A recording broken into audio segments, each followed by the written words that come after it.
Karena mama saya tuh orang warga keturunan zaman dulu ya, yang kalau ngajar anak tuh sadis, lumayan sadis Pak. Jadi anak tuh disabet pakai rotan, kalau nggak digantung, diikat di tiang bendera Pak. Kayak begitu, bisa begitu punya dijemur Pak. Kalau sekarang Ya. mana bisa, anak-anak sekarang udah nggak bisa begitu.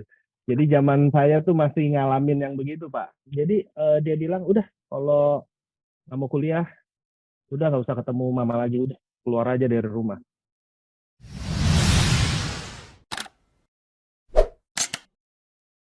Semangat pagi Sobat Sukses. Pada hari yang very spesial ini, saya akan berbincang dengan pengusaha muda yang, wah ini lagi top Waduh, ini ya. Bisnisnya waduh, ada di beberapa macam dan saya lihat sudah ada yang mau IPO juga. waduh. Jadi saya tertarik nih untuk berbincang-bincang. Yaitu ini dengan Rudi Salim ya. Iya, siap, Pak. Siap, siap. Saya panggil langsung nama Rudi ya. Iya dong, Pak. Ini Saya kan, saya lihat Rudi ini mirip dengan anak saya yang nomor 4. wih, mantap. Saya juga mau, Sionaga Pak. ya? Saya Sionaga ya? sio kelinci, Pak, saya, Pak. Oh, habis kelinci naga, itu beda berapa bulan aja berarti. Oh, iya, iya. Iya, Pak. Pak Hermanto mau angkat anak, saya juga nggak apa-apa kok, Pak. Oh, begitu ya? saya hoki dong kalau punya anak seperti Rudi Salim ini. Waduh.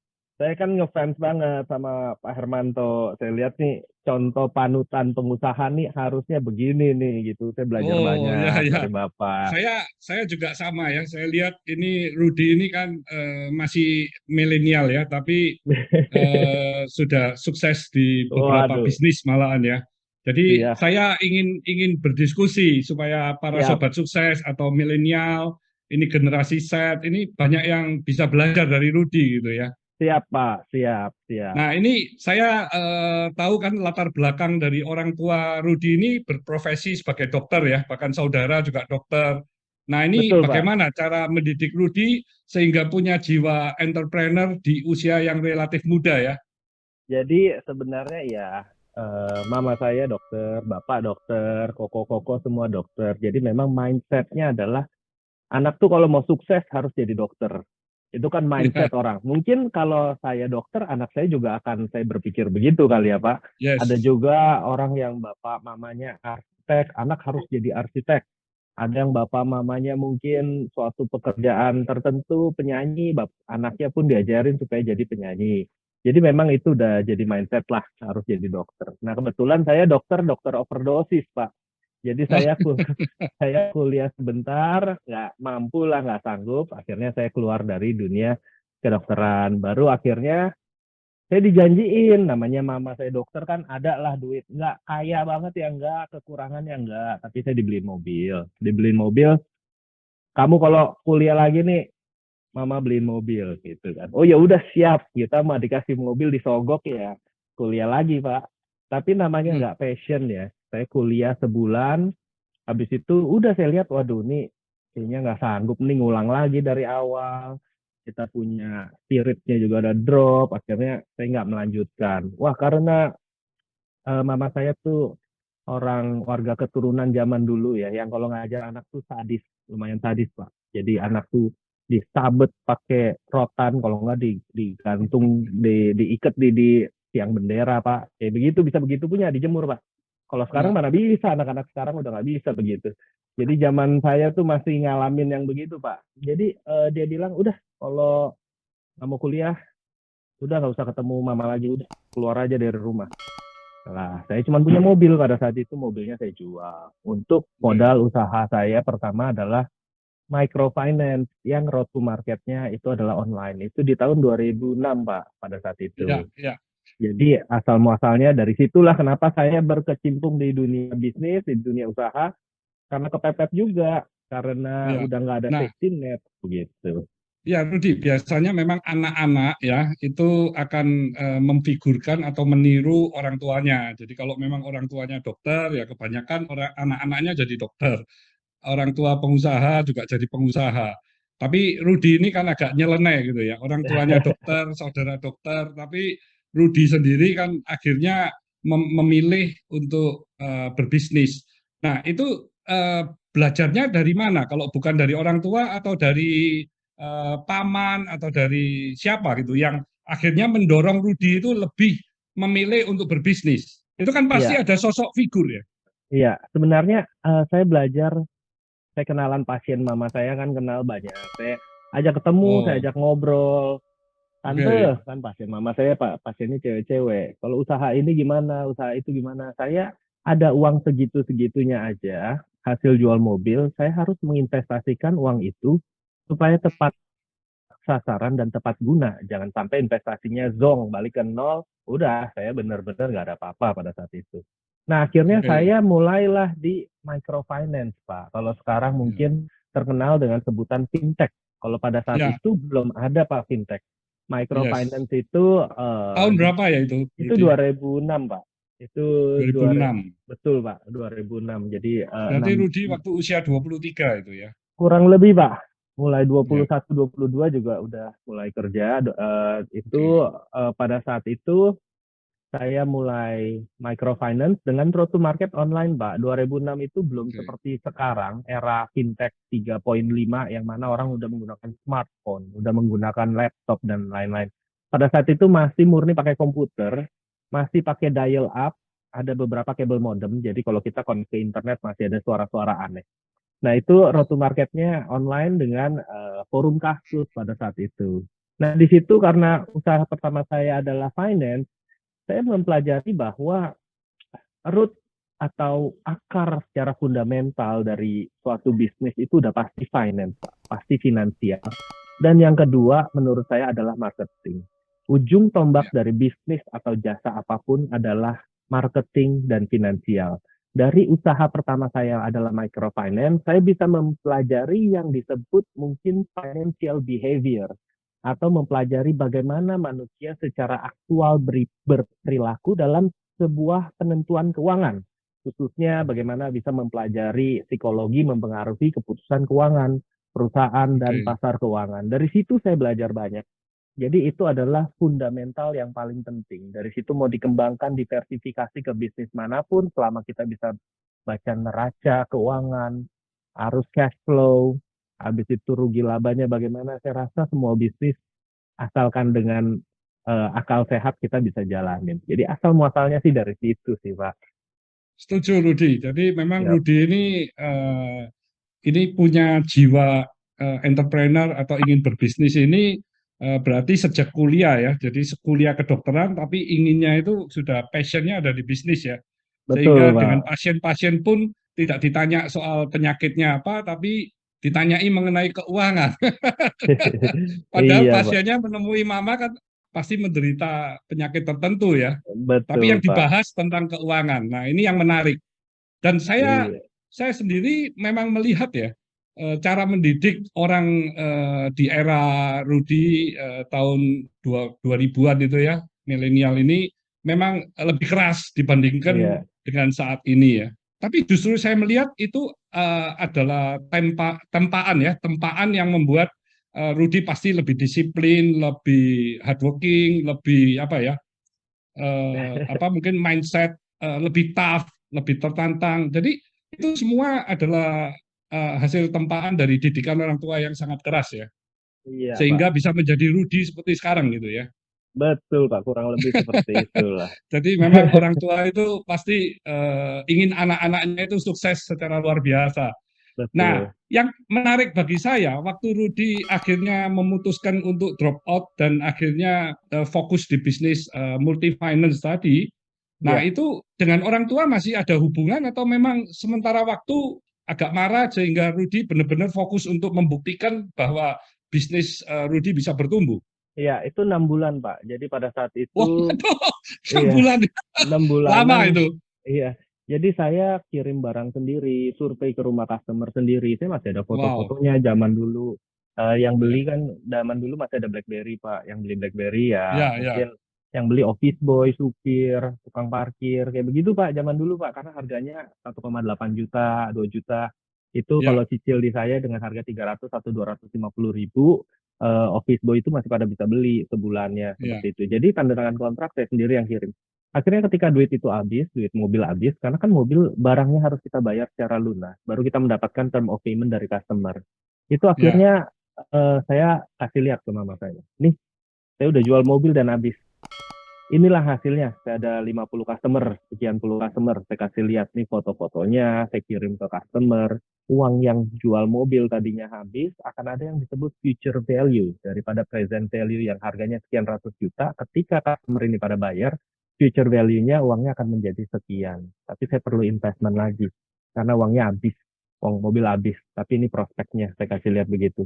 Dan saya kasih lihat non-performing loan selama ini berjalan, udah berjalan itu sekitar 1,8% pada saat itu orang yang dalam tanda kutip bayarnya telat-telat atau gagal bayar. Jadinya saya ya. kasih lihat seperti itu, ternyata dia seneng dan dia kenalin pasiennya lagi untuk invest ke saya. Wow, Akhirnya bergeraklah dari situ, Pak. Dari situ wow, bergerak, luar biasa. Berarti iya, modal dari Rudi penjual mobil itu sekitar 300 juta ya? kurang lebih segitu, Pak. Pada saat Dan itu kurang lebih. akhirnya waktu diputar di multi finance bisa double ya, menjadi 600-an kira-kira ya. Iya, jauh Pak. Karena pada saat itu sebenarnya interest rate-nya lumayan tinggi Pak, 5% sebulan. Yes. Tapi Tapi NPL-nya termasuk bagus sekali ya, 1,8. Yang iya, saya tahu betul. kalau saat ini ya, perusahaan-perusahaan pinjol itu kalau kalau saya interview ada orang-orangnya ya, Ya, itu karyawan yang terbanyak itu adalah debt collector. collection Karena ya. apa yang bermasalah itu banyak sekali ya. Nah, Jadi, bedanya wah itu betul saya lihat, wah ini berarti penuh dengan itu ya penipuan ataupun apa karena mungkin bunganya pinjol kalau yang saat ini kan tinggi sekali ya iya, sehingga gagal bayar atau tidak bisa membayarnya itu tinggi sekali. iya, Nah ini masal bisnis yang sangat tough menurut saya ya. betul. Tapi pinjol itu memang sedikit berbeda dengan finance yang saya jalankan. Yang saya jalankan itu saya jual produk. Produknya itu kita analisa dulu kemampuan finansialnya, arah arus minatnya. Apakah minatnya beli untuk kuliah buat gaya-gayaan atau buat dibawa kabur? Kita akan Ya, profiling, kita lakukan oke. profiling. Ada tim internal komite audit yang melakukan profiling customer ini. Oh ini kuliah, oh ini beli laptop untuk kuliah. Yang bayar orang tuanya kita kasih. Itu yang pertama menyebabkan NPL kita rendah. Yang kedua, kotak dan kartu garansi kita tahan sampai barangnya lunas pada saat itu ya Pak. Yang sekarang sih Ya, mungkin udah nggak ada kotak kartu garansi, udah nggak ngefek. Pada saat itu kalau beli barang 1,8 juta, kotak dan kartu garansinya nggak ada, dia mau jual lagi namanya barang batangan Pak. Cuman bisa jual 900.000, 1 juta. ya, Mereka ya. akan berpikir hilangnya terlalu banyak gitu loh. Sedangkan kalau Oke, pinjol, komoditi yang didapatkan atau barang yang didapatkan dari pinjol itu adalah uangnya, Pak. Ketika dia dapat ya, uangnya, dia bisa aja nggak bayar. Tapi kalau dia dapat oke. handphone harga 1,8 juta, dijual cuma dapat 1 juta dengan resiko yang begitu banyak, kemungkinan untuk dilakukannya lebih rendah. Jadi itu yang membuat Oke. bisnis saya NPL-nya lebih rendah pada saat itu. Ya. Jadi saya tahu karena Rudi menanganin sendiri juga, sehingga benar-benar mengerti memberikan kepada orang yang tepat, Iya, sehingga resikonya juga lebih kecil ya. Coba kalau betul, itu Pak. Rudi delegasikan dengan banyak orang, saya yakin itu NPL-nya itu akan tinggi Bisa sekali. meledak. Betul, Pak. Dan akhirnya setelah Rudi mendapat pendanaan dari pasiennya Mama, itu bisnisnya masih tetap terus dijalankan atau bagaimana? Jalankan terus. Saya Sampai jalankan terus. sekarang. Sampai sekarang karena di berbagai platform penjualan online itu sudah langsung ada cicilannya, Pak.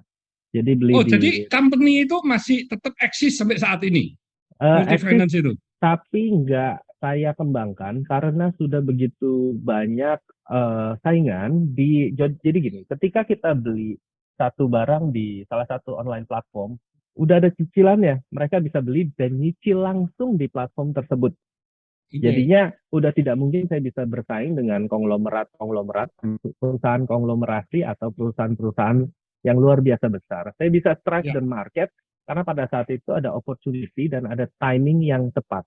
Tapi memang bisnis seperti itu memerlukan apa namanya diversifikasi dan juga memerlukan fleksibilitas dari yes. perusahaan. Kalau sekarang udah ada online shop, mau beli barang cicil 6 kali bunga 0%. Langsung ada Pak, kita bisa langsung Ya, klik. Nah itu menjadi tantangan yang sangat besar untuk perusahaan saya. Pada tahun oke, 2013 akhirnya saya melakukan diversifikasi karena salah satu usaha yang saya suka, saya passionnya ada di dunia otomotif. Barulah Oke. saya buka Prestige Motorcars di 2013 setelah 6-7 tahun nyari duit, begitu Pak. Oh, jadi bisnis multi finance itu beralih ya, beralih menjadi prestis motor itu ya. Betul Pak, betul. Oke. Ya, saya mau kasih lihat sedikit di share screen sekitar 2-3 menit penjelasan mengenai Prestige secara keseluruhan, boleh ya Pak ya? Boleh, boleh, silakan. Oke, baik. Ini saya kasih lihat.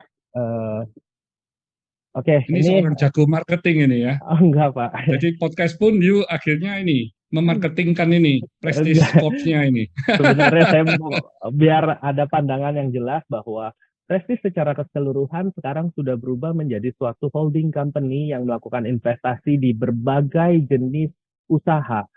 Dan Oke, udah yang orang tahu mungkin Prestige Motorcars Pak, karena itu orang taunya yang apa banyak konten dari artis-artis, artis beli mobil ya, dan sebagainya.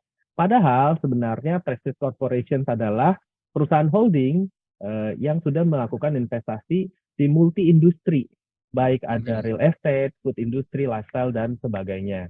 Nah, kita mulai dari tahun 2006 yaitu FL Trade Indonesia yang finance tadi, 2012 Prestige Motorcar sampai akhirnya di yang sekarang-sekarang ini. Di tahun 2019 saya buka namanya Wolfgang Steakhouse. Itu franchise dari New York.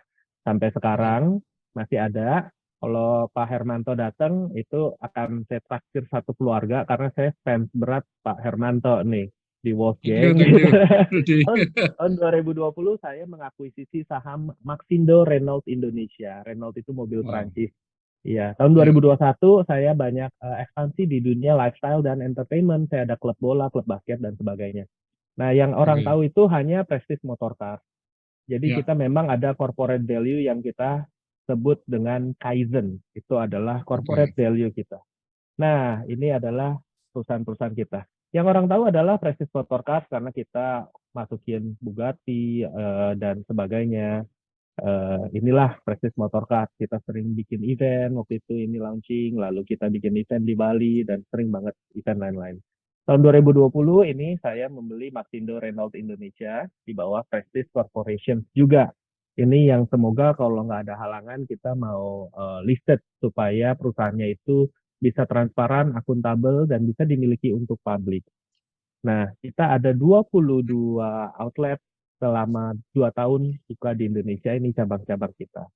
Lalu saya ada startup juga, penyewaan mobil, aplikasi. Dan ada namanya distrik otomotif di Pantai Indah Kapuk 2. Ini yang baru kita bangun juga sekarang.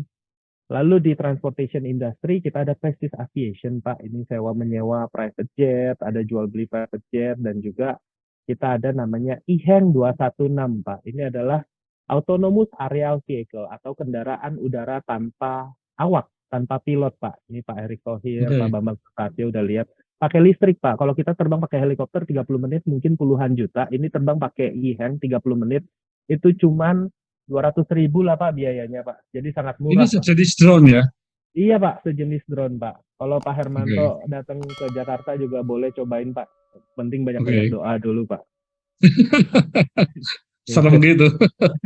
Nah ini udah kita pamerin di mana-mana juga dan udah sampai masuk ke berita di luar negeri bahwa kita ada ini. Nah ini adalah Wolfgang yang tadi saya sebutkan. Lalu saya ada juga Space Food Destination. Ketika kita ke bandara di sebelah kiri itu ada area makan. Di situ ada bebek tepi Oke, sawah, ada Mangking, ada Lamborghini workshop itu tempatnya saya yang kelola. Entertainment industry ada Prestige Production in-house kita bikin iklan. Ada RA Picture, saya dan Raffi dan Franzen bikin film. Kita udah 12 atau 13 film bioskop, Pak. Lalu ada Rans Nusantara Football Club. Kita beli di tahun lalu di Liga 2, Pak. Kebetulan sudah menang ya. dan sekarang di Liga 1. Ini juga menjadi klub yang paling cepat naik Liga kasta tertinggi di Liga Indonesia. Baru 1 tahun kita beli langsung naik. Kita ada tim basket juga, namanya Rantik Basketball. Ini juga di Hmm. IBL. Lalu saya sudah melakukan investasi di podcast Deddy Corbuzier, namanya PT Dektos. Kebetulan Deddy memberikan kesempatan untuk saya masuk, berkontribusi dan berinvestasi di dalam perusahaan beliau dan kita juga bantu di sisi produksinya. Jadi Sekarang kita di bawah PT Dektos itu udah ada 29 KOL lain, YouTuber dan konten Oke. digital kreator lain. Konten-kontennya juga selalu jutaan orang yang nonton, 10 juta, 25 juta. Dan saya juga melakukan investasi di komedian Indonesia, Sule Productions. Ini fokus di komedi, Pak. Saya bangunin studio, ini studionya di tempat saya juga. Ini selalu sering banget trending di Indonesia, trending nomor satu, di YouTube Indonesia, trending nomor dua, sering banget. Dan lalu kita kembangkan lagi di Leslar Entertainment, ini milik Rizky dan Lesti Kejora. Saya melakukan investasi juga di perusahaan mereka untuk mengembangkan ekosistem digital yang mereka miliki. Mereka engagement rate yang sangat tinggi di Indonesia untuk sekarang. Lalu kita ada Prestige Promotion yang kemarin itu bersama Rans Entertainment mendatangkan Ronaldinho, Pak, pemain sepak Ya. bola. Sebelumnya juga kita sudah melakukan konser-konser banyak. Ada konser rapper dari luar negeri namanya Two Chainz, konser lokal juga ada, dan event-event lainnya. Nah, lifestyle kita lagi bangun Trans Prestige Sportainment, ini lapangan olahraga. Ini tahun depan jadi, Pak. Ini kemarin kita groundbreaking. Tahun depan kita Oke. jadi. Ini 3 hektar. Ada badminton dan sebagainya. Lalu Rans Carnaval City Zoo ini adalah kebun binatang, Pak. Saya sama Raffi bangun kebun binatang pas seberang-seberangan. Gitu. Nah, ini finance-nya asal muasalnya 2006 dari sini. Baru sekarang ada Hmm. IT dan digital juga, metaverse. Saya sedang kembangkan metaverse juga di Indonesia. Nah, ini yang kemarin sempat heboh di Indonesia karena hanya dalam 12 menit laku 12 miliar rupiah. Sampai di luar negeri pun melihat berita kripto di Indonesia dan metaverse di Indonesia sangat luar biasa animonya. Itulah kurang lebih beberapa portfolio perusahaan holding saya yang akhirnya melebarkan bisnis bukan cuma di otomotif, ini showroom saya, bukan cuma di otomotif tapi juga di berbagai lini bisnis gitu. Luar Tentunya biasa. semua ini saya pelajarin dari bagaimana Pak Hermanto berbisnis, karena Pak Hermanto adalah ini panutan saya nih, karena itu. Thank you, Jadi Rudy. ya, Ini Rudy punya sepak terjang juga impresif sekali ya. You mulai dari awal hanya modal 300 juta itu ya, iya. tapi Jadi bisa bertumbuh berkembang hingga iya. sekarang ya. Itu sangat luar biasa. Betul. Kalau orang China zaman dulu kan selalu mengharapkan orang itu semoga Anda menjadi kaya, semoga cepat kaya dan sebagainya. Saya kalau ketemu mama saya sekarang ngadu ini, Pak, saya nyombong, Pak, kayaknya saya lebih kaya dari mama saya bilang begitu. Dia ketawa aja. Iya, iya, iya. Tapi pasti yang penting itu Mama pasti bangga dong dengan Rudy ya. Iya, semoga sih, Pak. Nah, itu yang paling penting ya. Kalau orang tua bangga sama anak itu berarti you sudah apa ya, sudah berbakti kepada orang tua ya. Orang tua juga Iya, hidupnya bisa lebih panjang, lebih bahagia. Itu yang paling penting. Kalau iya, masalah uang, kalau orang tua itu kan sudah pasti tidak mengharapkan dapat dari anak itu ya. iya, Pak, Kalau betul, anak Pak. mengharapkan dari orang tua. Betul, Tapi Pak. kalau orang tua sudah enggak. Yang penting anaknya sukses, anaknya bahagia. Nah, Rudi, Iya, kok iya, dari Pak. perjalanan tadi ya, Iya, Pak. di usia berapa Rudi sudah punya penghasilan 1 miliar ya? Berarti 1 miliarnya itu pada tahun pertama ya?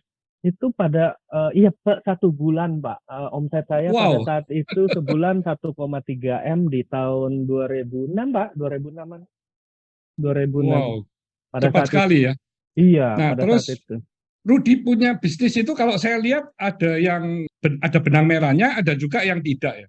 Nah, Iya, waktu Rudi merintis bisnis, apa pernah mengalami kegagalan ya? waduh, bukan gagal mah banyak lagi, banyak Bisnis banget, yang Pak. tidak ada di portofolionya Rudi sekarang gitu. Iya, udah saya delete-deletin, Pak. Banyak, Itu Pak. apa? Yang paling menyakitkan, yang Wah, tidak terlupakan itu kegagalan apa? eh, sebenarnya kalau tantangan dari setiap bisnis ada, apalagi microfinance contohnya ya, itu erat sekali dengan penipuan, Pak. Dulu kita jualan Yes. laptop, laptopnya kita kirim, yang beli itu ada KTP resmi, slip gaji Carbonize dari perusahaan BUMN, habis itu kita lihat bener, kita kirim 1 laptop, dia besoknya pesen lagi, kita kirim 2 laptop, habis dikirim ternyata nggak bayar. Didatengin ke rumahnya, nggak taunya rumahnya ngontrak, dan semua identitasnya adalah palsu. Kita telepon Ya, ke kantornya, bener orang tersebut masih kerja, misalnya namanya Bapak A ya. Kita datengin Bapak A, ternyata mukanya berbeda dengan ya, aplikasi. Jadi sindikat pemalsu identitas. Jadi oke. identitasnya seolah-olah kerja di situ, semuanya dipalsuin, nggak taunya orangnya beda. Jadi hal ini yang sering terjadi lah, ada penipuan. Kalau bisnis restoran, wah saya sering sekali gagal. Banyak restoran yang bangun tutup, apalagi kemarin dampak COVID, restoran pada tutup semua, itu juga banyak. Berarti ada beberapa bisnis yang mengalami kegagalan ya, bukan cuma Betul, satu dua ya.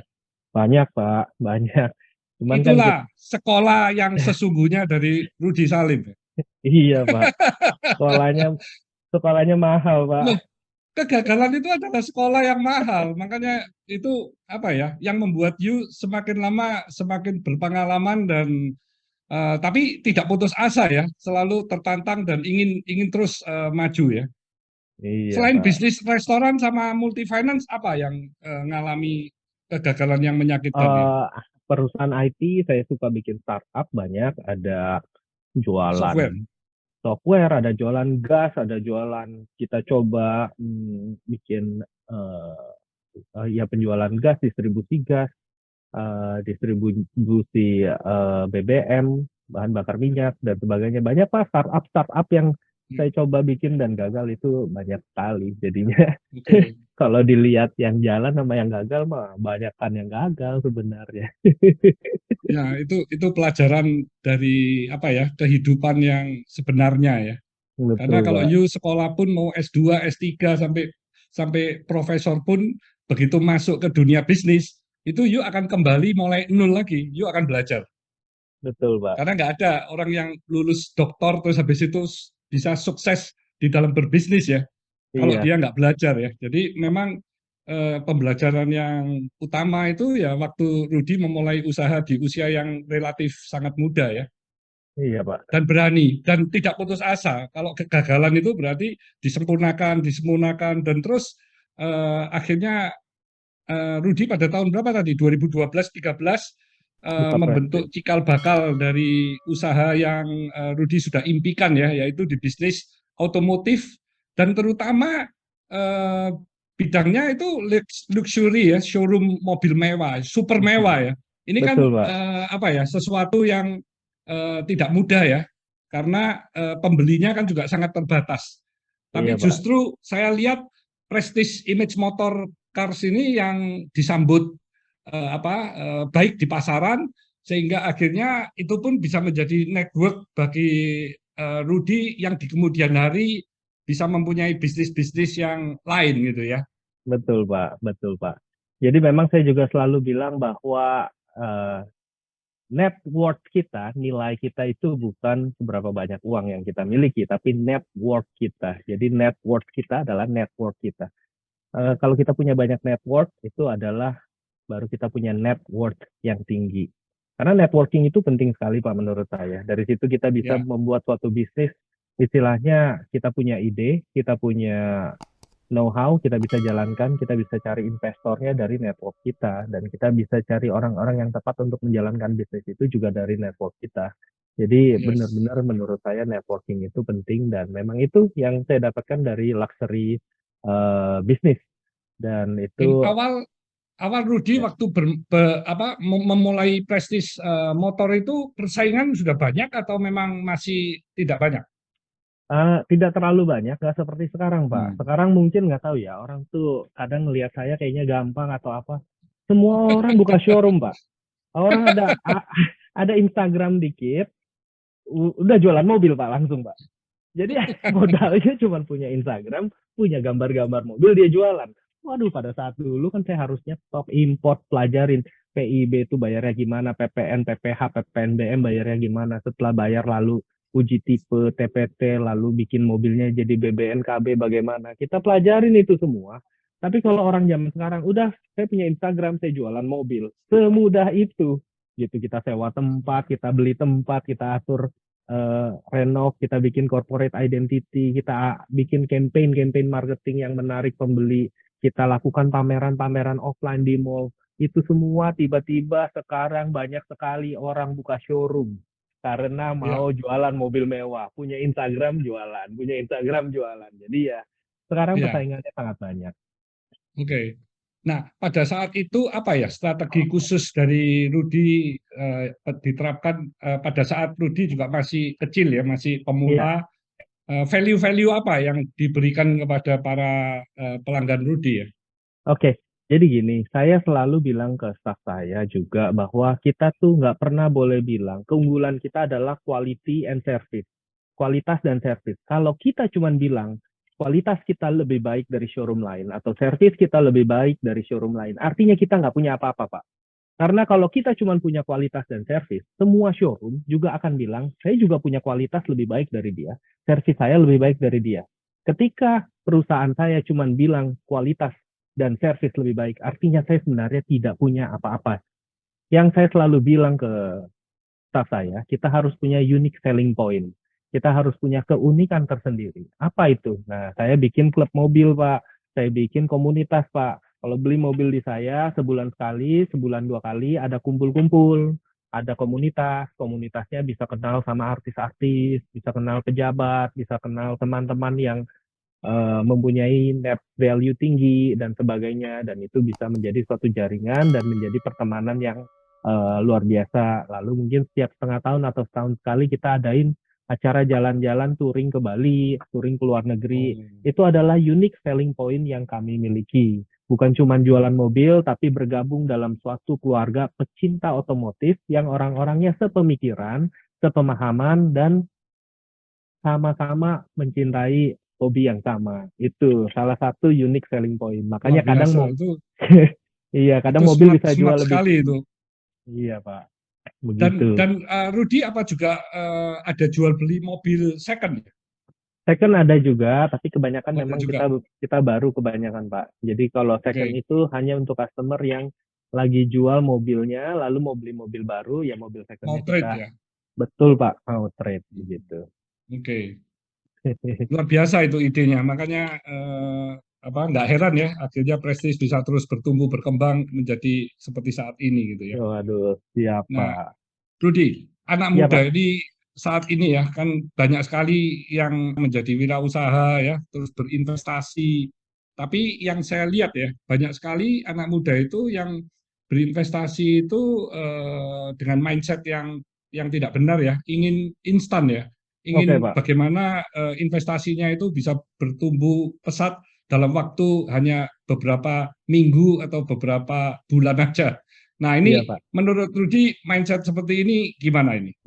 Bagi Menurut anak-anak muda saya, ini. iya. Ya, Jadi begini, Pak, apapun yang kita kerjakan, ini menurut saya loh, Pak, oh iya, iya.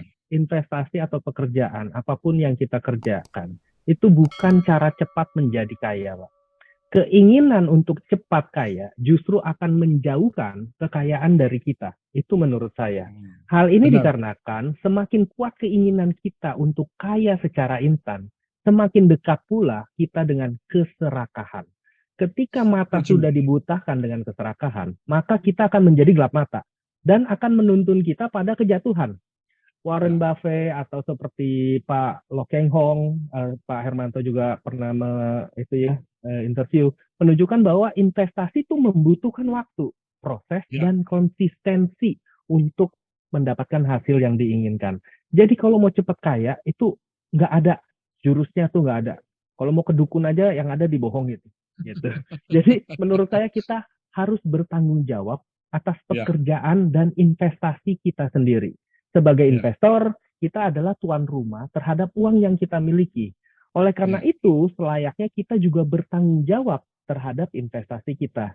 Jangan kita percayain investasi kepada siapapun, kecuali diri kita sendiri. Tapi Ya. tentunya kita boleh-boleh aja meminta informasi, pendapat, atau pandangan. Tapi yang ngambil keputusan ya kita sendiri. Yang kerja juga kita sendiri. Gitu. Betul. Begitu juga Nggak kalau boleh investasi. greedy ya, nggak boleh Nggak boleh greedy, greedy. tamak, Betul, Pak. tergiur sama penawaran-penawaran yang nggak masuk akal ya. Betul, Pak. Itu malah akan jadi kejatuhan. Misalnya trading yang dengan angan-angan sekian persen per 3 hari. Akibat-akibatnya terakhir pada nggak bisa withdraw, gagal. Itu kenapa kita mau? Kita termakan sama ketamakan kita sendiri. Ingin cepat Betul. kaya, ingin cepat instan. Malahan Ya, hilang sampai pokok-pokoknya aja hilang. Uangnya hilang ya, semua. Jadi ketika kita invest atau kita melakukan pembelian saham, misalnya, menurut saya kita harus mempunyai atau melakukan value investing atau investasi pada nilai-nilai perusahaan. Jadi Ya, kita tidak hanya membandingkan harga saham atau emiten terhadap emiten lain, tapi kita menganalisis harga saham dengan nilai perusahaannya, baik. bagaimana melihat perusahaan secara intrinsic value dari perusahaan, analisa fundamental perusahaan tersebut. Jadi bukan cuma sekarang gini Pak, banyak sekali penawaran 3% 7 hari misalnya begitu, dengan trading robot A, B, C, dan sebagainya. Ya. Itu apa analisa fundamentalnya? Hmm. Apa secara substansi uangnya dari mana, Ya. menghasilkannya dari mana, itu harus ada intrinsic value dari perusahaan tersebut. Itu yang saya selalu kasih tahu buat anak-anak yang pengen cepat kaya. Saya aja dari tahun 2006 ke 2022, berarti udah 16 tahun Pak saya kerja. Mau bilang kaya juga gini-gini aja, nggak kaya-kaya amat kok gitu. Jadi kalau mau cepat kaya ya susah Pak sebenarnya.